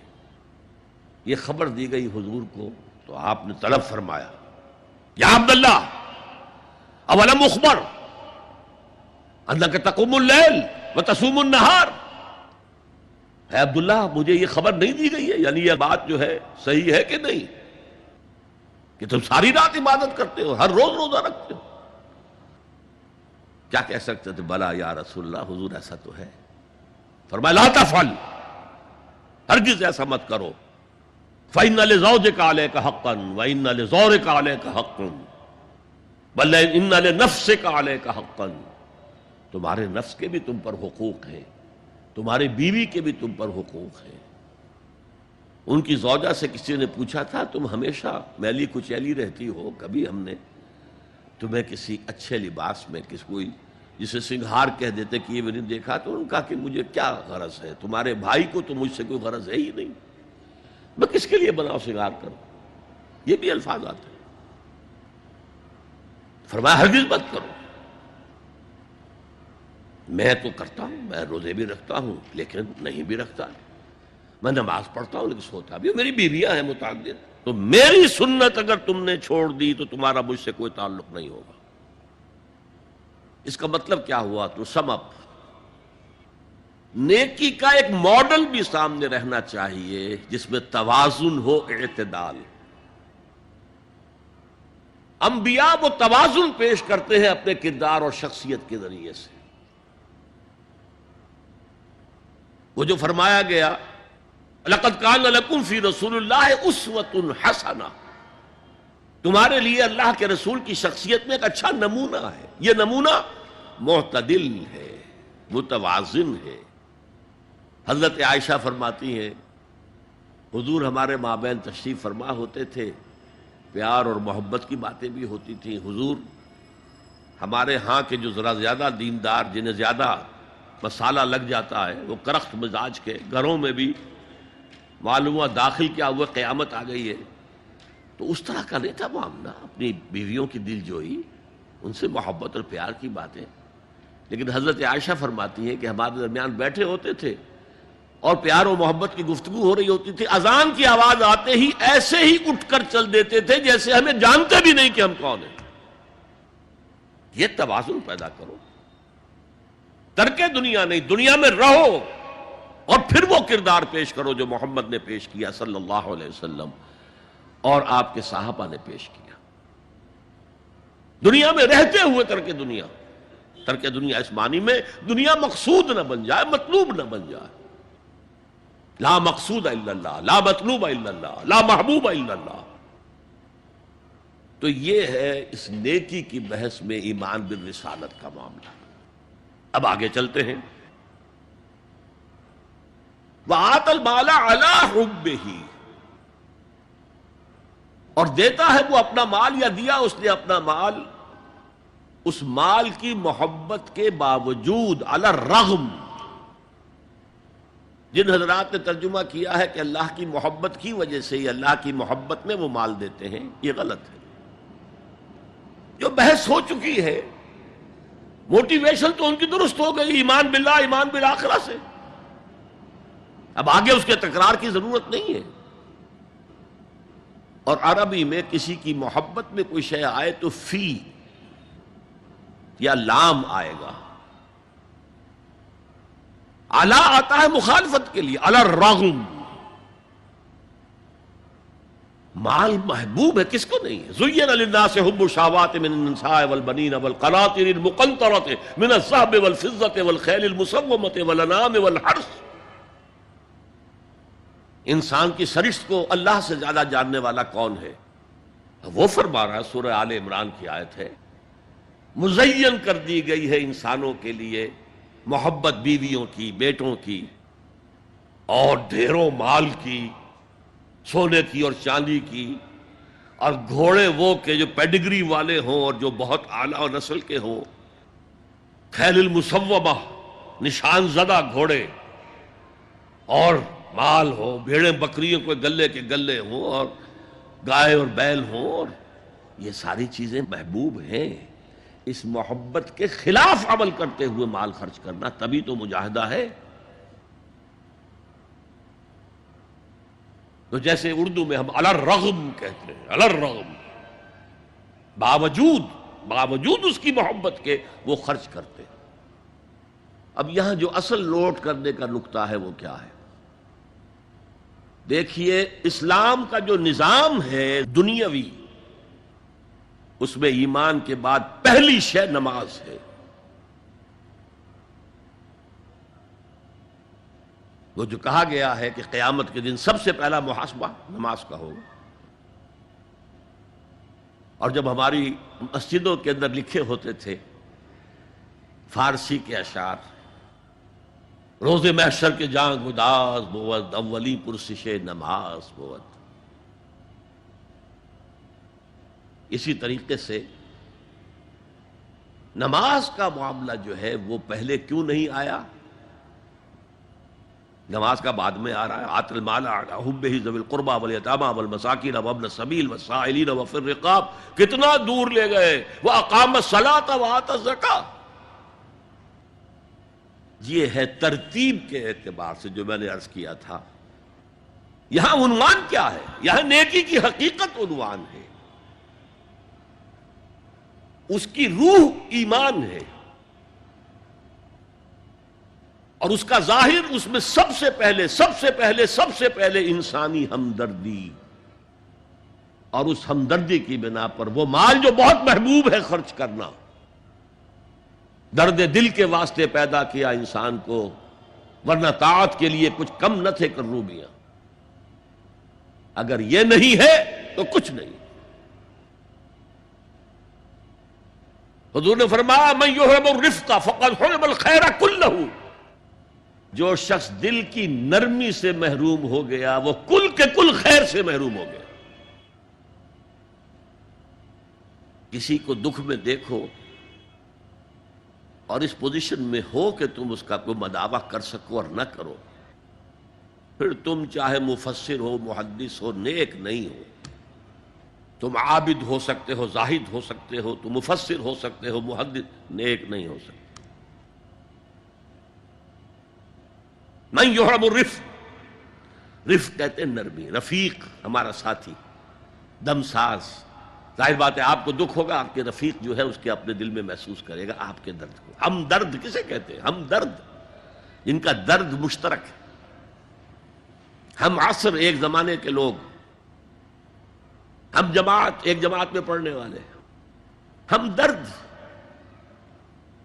خنجر چلے کسی پہ تڑپتے ہیں ہم امیر، سارے جہاں کا درد ہماری جگر میں ہے۔ اگر یہ رفق نہیں ہے، اگر یہ ہمدردی نہیں ہے، اگر کسی کو دکھ میں دیکھ کر آپ تڑپ نہیں اٹھتے، اگر اس کی مدد کرنے پر قادر ہو اور نہیں کرتے تو کل خیر سے محروم ہے۔ پڑھے جاؤ نمازیں اور تہجدیں،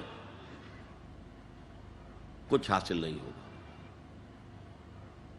اس پر جو آخری آیت قرآن کی ہے، لن تنالوا البر حتى تنفقوا مما تحبون، اس سے زیادہ کیٹیگوریکل سٹیٹمنٹ اور کیا چاہیے؟ لن کے ساتھ جو نفی ہوتی ہے فعل مضارع میں، انتہائی مؤکد، ہرگز نہیں پہنچ سکتے نیکی کے مقام کو جب تک کہ خرچ نہ کرو ان میں سے جو چیزیں تمہیں پسند ہیں۔ قمیض پھٹ گئی ہے، بوسیدہ دے دو کسی کو، یہ نہیں ہے خیرات و صدقات، بلکہ جو تمہیں محبوب ہو۔ لن تنالوا البر، بر کے مقام تک نہیں پہنچ سکتے۔ پھر میں کہہ رہا ہوں، عابد ہو سکتے ہو، زاہد ہو سکتے ہو،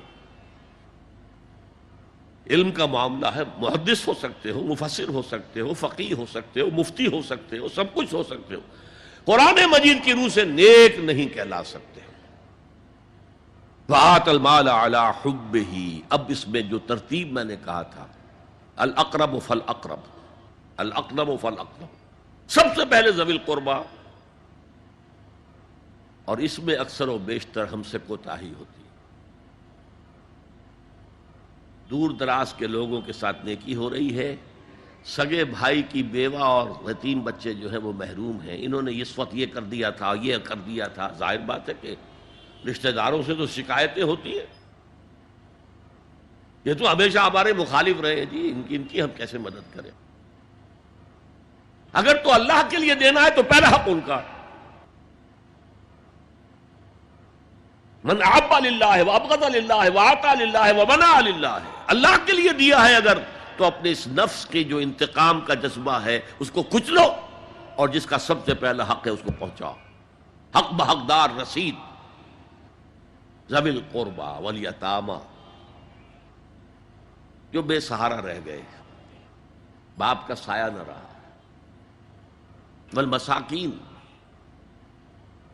مساکین کسے کہتے ہیں؟ مسکنت کہتے ہیں کم ہمتی۔ آپ کو معلوم ہے آج کل ایک مرض کہلاتا ہے نیورستھینیا، آدمی دیکھنے میں ہٹا کٹا ہے، صحت مند ہے، لیکن اندر سے اس کی کوئی ہمت ایسے جواب دے گئی ہے کچھ کر ہی نہیں سکتا، وہ ہے مسکین۔ اسی لیے جو فرمایا گیا یہودیوں کے لیے، ضربت علیہم الذلۃ والمسکنہ، ذلت کے معنی بھی کمزوری، اور مسکنت کم ہمتی، ہمت ختم ہو گئی۔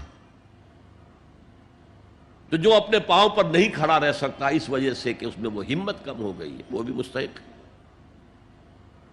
وابن السبیل، اور مسافر۔ پرانے زمانے میں آپ کو معلوم ہے نہ سرائیں تھیں، نہ کچھ اور تھا، نہ ہوٹل تھے، پھر اگر کہیں راستے میں چوری ہو گئی، ڈاکہ پڑ گیا، تو آدمی جو ہے گھر میں خود ہے، کفیل ہے، اچھا ہے۔ اس وقت کی حالت ایسی ہو گئی۔ ہمارے ہاں بیگرز نے اسی کو ایک بہت بڑا بہانہ بنایا ہوا، جی میں آیا تھا وہاں سے اور یہاں سے، اور میری جیب کٹ گئی، سب کچھ چلا گیا، اب مجھے واپس جانے کے لیے کرایہ چاہیے۔ اکثر و بیشتر جھوٹے کیسز ہوتے ہیں۔ اگر آپ کسی کو پکڑ لیں اور ساتھ لے کر کہیں تحقیق کراؤ تو وہ بھاگ جائے گا، پھر نہیں آئے گا اس مسجد میں۔ لیکن یہ کہ وابن السبیل، یہ بھی ایک کھاتا ہے۔ والسائلین، یہ ذرا تفصیل طلب معاملہ ہے۔ اسلام کی تعلیم بڑی متوازن ہے۔ ایک طرف سوال کی مذمت ہے، مت اپنا دستے سوال دراز کرو کسی کے سامنے۔ جو شخص ہاتھ پھیلاتا ہے مانگنے کے لیے، وہ اپنی عزت نفس کو ہتھیلی پر رکھ کر آپ کے سامنے پیش کر رہا ہے، اور آپ ٹھوکر مار دیتے ہیں اس کی عزت نفس کو۔ مانگو اللہ سے، اللہ کسی کے دل میں ڈالے تمہاری ضرورت پوری کر سکتا ہے، بغیر اس کے کہ تم کسی کے سامنے دستے سوال دراز کرو۔ تو سخت مذمت ہے، اور خاص طور پر بیگری جو ایک انسٹیٹیوشن بن گیا ہے، ایک پیشہ بن گیا ہے، وہ تو اسلام کی تعلیمات کے منافی ہے۔ اور جس طرح کی ہم خیرات بانٹتے ہیں، 5 روپے کا نوٹ دے رہے ہیں مانگنے والوں کو، مسجدوں کے باہر سمجھ رہے ہیں ہم نے حاتم طائی کی خبر کو لات مار دی، حالانکہ حقیقت میں آپ انسٹیٹیوشن آف بیگری کو سپورٹ کر رہے ہیں۔ کسی ایک کو لے لو، آؤ چلو مجھے اپنا گھر دکھاؤ، مجھے بتاؤ تم واقعی اس قابل ہو یا نہیں ہو، اور پھر اس کی مدد کریں، لمسم کریں، پھر وہ 5 روپے نہیں ایسی دیں کہ وہ کچھ اپنے پاؤں پر کھڑا ہو سکے۔ میں نے 1 روپیہ نہیں کہا، آج دیکھیں 1 روپیہ تو اب کوئی شے نہیں رہی، لیکن یہ کہ 5 روپے کا نوٹ بھی آپ نے تقسیم کرنے شروع کر دیے، یہ کیا ہے؟ وَالسَّائِلِينَ وَفِي الرِّقَابِ، لیکن دوسری طرف سائل کو جھڑکنا نہیں ہے۔ اما السائل فلا تنہر، جھڑکو نہیں۔ اچھا بھائی نہیں، معاف کرو، میرے پاس اس وقت آپ کی مدد کے لیے کچھ نہیں ہے، میں کچھ نہیں کر سکتا۔ تو ان دونوں کے درمیان اصل میں معاملہ ہونا چاہیے، بلکہ یہاں تک بھی فرمایا سائل کو ضرور دو، چاہے وہ گھوڑے پر سوار ہو کر تمہارے دروازے پہ آیا، کیا پتا اس کی واقعی الجھن کیا ہے۔ تو سوال کی مذمت اور سائل کو جھڑکنے کی ممانعت، حتی الامکان خالی ہاتھ نہ لوٹاؤ، اس نے اپنی عزت نفس اپنی ہتھیلی پر رکھ کر تمہاری سامنے پیش کر دیا، اسے ٹھوکر نہ مارو۔ لیکن جیسا کہ میں نے عرض کیا، یہ انسٹیٹیوشن آف بیگری جو ہے یہ ایک علیحدہ شے ہے، بالکل اس کا اس سے کوئی تعلق نہ سمجھیے۔ وَفِي الرِّقَابِ، رقاب جمع ہے رقبہ، گردن، فک رقبۃ او اطعام فی یوم ذی مسغبۃ یتیما ذا مقربۃ او مسکینا ذا متربہ۔ فک رقبۃ، کسی کی گردن چھڑا دینا۔ اس وقت سب سے بڑی اپلیکیشن اس کی تھی غلاموں کو، کنیزوں کو اپنے پیسے سے خرید کر آزاد کر دینا، بہت بڑی نیکی، بہت بڑی نیکی۔ اور حضرت ابو بکر رضی اللہ تعالیٰ عنہ کے دفتر فضائل میں سب سے اونچا کام یہ ہے کہ جن غلاموں کو اور جن کنیزوں کو ستایا جا رہا تھا، their owners, their masters، ان کے آقا کو حق حاصل تھا، جو چاہے کریں ان کے ساتھ، قتل کرنے کوئی پوچھنے والا نہیں ہے۔ میں پہلے بھی عرض کر چکا ہوں، میری ملکیت ہے، جیسے میری بکری میری ملکیت ہے، میں نے اس کو ذبح کیا، گوشت کھا لیا، تم کون ہوتے ہو پوچھنے والے؟ میرا غلام تھا، میں نے قتل کر دیا، تم کون ہو پوچھنے والے؟ ان کو حضرت ابو بکر نے خرید کر آزاد کیا اور منہ مانگے دام دیے ہیں۔ حضرت بلال کے لیے امیہ ابن خلف نے اتنی بڑی رقم مانگی، حضرت ابو بکر نے کہا ٹھیک ہے لو۔ باپ نے کہا بھی، ابو قحافہ نے، ابو بکر کو کوئی غلام خریدنا ہی تھا تو کوئی طاقتور آدمی جو کام آ سکے کہیں، اس کو خریدنا چاہیے۔ مجھے کیا پتا ابو بکر کس لیے خرید رہا اور کس کے لیے خرید رہا ہے۔ آج کے دور میں اس کی اپلیکیشن ہوگی، کوئی شخص جو ہے اگر قرض میں اس طرح جکڑا جائے کہ لاکھ ہاتھ پاؤں مارے نکل نہیں سکتا، اس کو کوئی لمپ سم مدد دے کر اس قابل کیا جائے کہ وہ پھر اپنے پاؤں پر کھڑا ہو جائے۔ یہ نہیں کہ اسے آپ ہر مہینے کچھ رقم دیتے رہے مینٹیننس کے لیے، نہیں، اس سے تو وہ اسی پوزیشن میں رہے گا۔ یہ بعض مائنورٹی کمیونٹیز کے اندر یہ معاملہ موجود ہے۔ کوئی بھائی اگر گر گیا ہے کاروبار میں تو اس کی پھر ایسی مدد کی جائے کہ وہ پھر آپ کی صف میں آ کر کھڑا ہو جائے، respectable members of your community, وہ اس شکل میں پہنچ جائے۔ یہ بھی فک و رقبۃ اس کی ذیل میں آج کل آئے گا۔ اب اس کے بعد آیا وَأَقَامَ الصَّلَاةَ وَآتَى الزَّكَاةَ۔ یہ دو کیا ہیں؟ یہ عبادات کی شکل میں دو ستون ہیں جو ان دو چیزوں کو سپورٹ کرتے ہیں جو اب تک بیان ہوئی ہیں۔ ایمان کو تازہ رکھنے کے لیے نماز قائم کرو۔ ہر نماز ایمان کی تجدید ہے۔ اقیم الصلاۃ لذکری، نماز قائم کرو میری یاد کے لیے۔ اپنا عہد اللہ کے ساتھ تازہ کرو. ایاک نعبد و ایاک نستعین. اے اللہ ہم تیری ہی بندگی کرتے ہیں اور کرتے رہیں گے, تجھ ہی سے مدد مانگتے ہیں اور مانگتے رہیں گے. اپنے اس عہد بندگی کو تازہ کرو, ایمان کو تازہ کرو. الحمدللہ رب العالمین الرحمن الرحیم. ایمان باللہ تازہ ہوا نا, مالک یوم الدین. ایمان بالآخرہ تازہ ہو گیا. یہ ہے ایمان کو قائم رکھنے کے لیے, نیکی کی اس روح کو برقرار رکھنے کے لیے اللہ تعالی کی طرف سے یہ ستون ہے. الصلاۃ عماد الدین, دین کا ستون ہے یہ نماز. اس بحث میں اس کا مقصد کیا ہے وہ میں نے بیان کر دیا. بعد میں کیوں آ رہا ہے, یعنی کہ اصل شے ہے ایمان, اور ایمان کو سپورٹ کرنے والا ستون ہے نماز. عملی نیکی میں اصل شے ہے ہمدردی, ہمدردی میں مال خرچ کرنا, اور اس کے لیے ستون ہے زکوٰۃ. کم سے کم یہ 2.5% تو نکالو, بوتل کا کارک تو کھل جائے, پھر اور بھی دو, اور بھی دو, اور بھی دو. یہ تو obligatory ہے, یہ تو فرض ہے, یہ تو لازم ہے. لیکن مقصد کیا ہے؟ اس کو جو سمجھ لیا بس یہی زکوٰۃ ہی ہمارے ذمے میں ہے, وہ بڑے مغالطے میں ہے. حضور نے فرمایا صلی اللہ علیہ وسلم, ان فی المال حقا سوى الزکوٰۃ. اے مسلمانوں, یہ نہ سمجھنا کہ بس زکوٰۃ ادا کر دی تو تمہارے مال کا سارا حق ادا ہو گیا. ان فی المال حقا سوى الزکوٰۃ. تمہارے اموال میں حق ہے اللہ کا, زکوٰۃ کے علاوہ بھی. اور پھر آپ نے یہ آیت پڑھی, وَآتَ الْمَالَ عَلَىٰ حُبِّهِ ذَوِي الْقُرْبَىٰ وَالْيَتَامَىٰ وَالْمَسَاكِينَ وَابْنَ السَّبِيلِ وَالسَّائِلِينَ وَفِي الرِّقَابِ وَأَقَامَ الصَّلَاةَ وَآتَى الزَّكَاةَ. یہاں آتا زکوٰۃ تو ہے ہی ہے, اس سے پہلے جو آ رہا ہے یہ سرپلس ہے, اس سے آگے کی بات ہے, یہ ایڈیشنل ہے. اسی لیے جب انفقوا انفقوا انفقوا انفقوا انفقوا کی جو تکرار ہوتی ہے قرآن مجید میں, تو ایک جگہ پھر سوال کیا صحابہ نے, کتنا خرچ کریں حضور؟ فرمایا قل العفو, کہہ دو جو بھی ضرورت سے زائد دے ڈالو. Don't accumulate, don't retain any thing.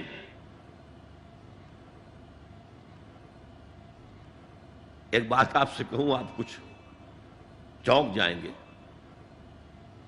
حضور نے کبھی زکوٰۃ دی؟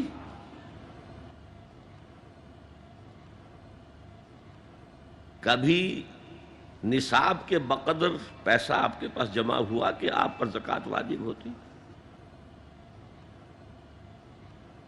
کیسی عجیب بات ہے. ارکان دین میں سے ایک رکن سرے سے غائب. کبھی آپ نے مال رکھا ہی نہیں. حضور کا اسوہ ہم جانتے ہیں, مسواک کر لی ہے, پانچے جو ہے ٹخنے سے اوپر کر لیے ہیں, یہ اسوہ ہے. ہاں ہے, یہ بھی ہے, ٹھیک ہے, سنت ہے. اسوہ تو یہ ہے. اور صرف آپ کا نہیں, جنہیں ہم کہتے فقراء صحابہ, ابو ہریرہ, ابو ذر, سلمان فارسی, علی رضی اللہ تعالی عنہم اجمعین, یہ فقراء صحابہ میں سے تھے. کبھی کچھ نہیں رکھا اپنے پاس. میں نے بتایا تھا آپ کو شاید کہ حضرت علی کی جب شادی ہو رہی تھی حضرت فاطمہ سے, کوئی مکان تھا ہی نہیں, کہاں لے کے جائیں. ایک انصاری نے ایک حجرہ دیا ہے اپنے مکان کا, اس میں حضرت فاطمہ ودا ہو کر گئی. He didn't have any home. ابو ذر وہ تو دوسری انتہا کو چلے گئے تھے. قانون یہی ہے, حلال سے کماؤ, اگر ایک حد سے آگے بڑھ جائے تو زکوٰۃ دے دو, باقی تمہارے اختیار میں ہے. دینا چاہو دو, نہ دینا چاہو رکھو اپنے پاس. میرا دل برماہی نہیں آیا